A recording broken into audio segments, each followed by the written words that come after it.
Taxi driver ভাইয়েরা, রিক্সার driver ভাইয়েরা, সকলকে আমার পক্ষ থেকে আমি মোবারকবাদ জানাই।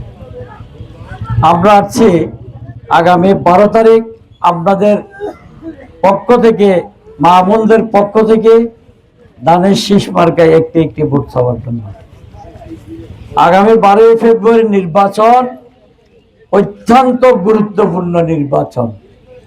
বাংলাদেশের স্বাধীনতা সার্বভৌমত্বের প্রয়োজনে আগামী 12 তারিখ একটি ভোট দেবেন দানের শীষ।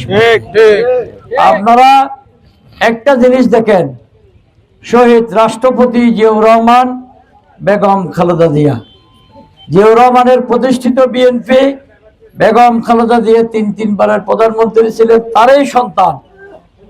অত্যন্ত যোগ্য দক্ষ বাংলাদেশের প্রয়োজনে আমাদেরকে তারেক রহমানের প্রয়োজন আগামী দিনের সমৃদ্ধশালী একটি বাংলাদেশ করার জন্য। আমাদের দলের চেয়ারম্যান ঘোষণা করেছেন, কারো বিরুদ্ধে কোনো সমালোচনা নয়।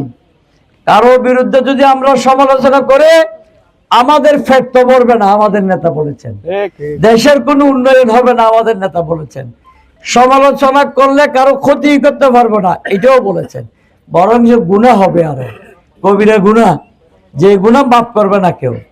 আমরা কারো সমালোচনা করব না।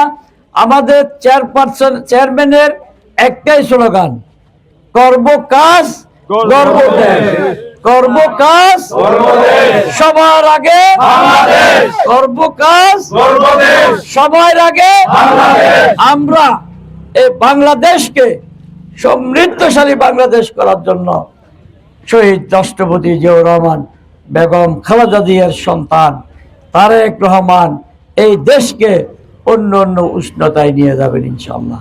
টানা তৃতীয়বার অর্জন করেছে দেশের সেরা সুপার ব্র্যান্ড স্বীকৃতি বসুন্ধরা টিস্যু। সমৃদ্ধশালী বাংলাদেশ হলে আমার মনে হয় এই গোপালঘাটটাও পিছিয়ে যাবে না ইনশাআল্লাহ। আমরা সবাই মিলে একসাথে কাজ করব। আগামী 12 তারিখ আপনারা মা বোন, হিন্দু মুসলিম বৌদ্ধ খ্রিস্টান সবাইকে নিয়ে ভোট কেন্দ্রে যাবেন। এই ভোট খুবই কঠিন। একটা জিনিস আপনারা চিন্তা করে দেখেন, আমাদের প্রতিদ্বন্দ্বী প্রার্থী বা দরজা যেটা আছে, সকালবেলা আমার নমিনেশন নির্বাচন কমিশন বৈধ করে দিয়েছে।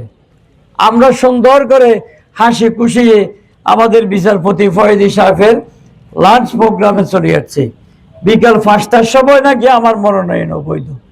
তার মানে আমি এই জন্য বলি, সকাল থেকে সন্ধ্যা পর্যন্ত আমরা যে ভোট দেব, এই ভোটগুলো কিন্তু আমাদেরকে পাহারা দিতে হবে, না হলে এই ভোটগুলো এরকম হয়ে যাবে। এই বাহিনীটা খুবই ধুরন্ধর, সুন্দর করে সালাম দেবে, আবার নাকি বাম পাশে একটা অস্ত্র মানুষের গায়ে ধরাই দেয়, ভদ্রভাবে কথা বলে অস্ত্র দিয়ে নাকি ধাক্কা দেয়, ভয় লাগায়। এদের থেকে আমাদেরকে সাবধানে থাকতে হবে।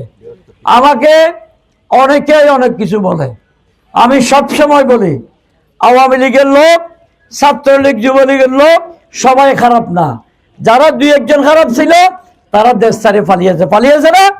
যারা নিরহ আওয়ামী লীগ, যুবলীগ, ছাত্রলীগের নেতা কর্মীরা, সমর্থকেরা আছেন, তাদেরকে যেন হয়রানি না করে। এটা আমি সবসময় বলেছি, এখনো বলি, আগামী দিনেও বলবো। আমরা সুন্দর ফটিকছড়ি করার জন্য, সমৃদ্ধশালী ফটিকছড়ির জন্য আমাদের ফটিকছড়ির সবাইকে, সব দলের লোকজনকে ঐক্যবদ্ধভাবে থাকতে হবে। তাহলে আমরা ঐক্যবদ্ধভাবে এগিয়ে যেতে পারবো।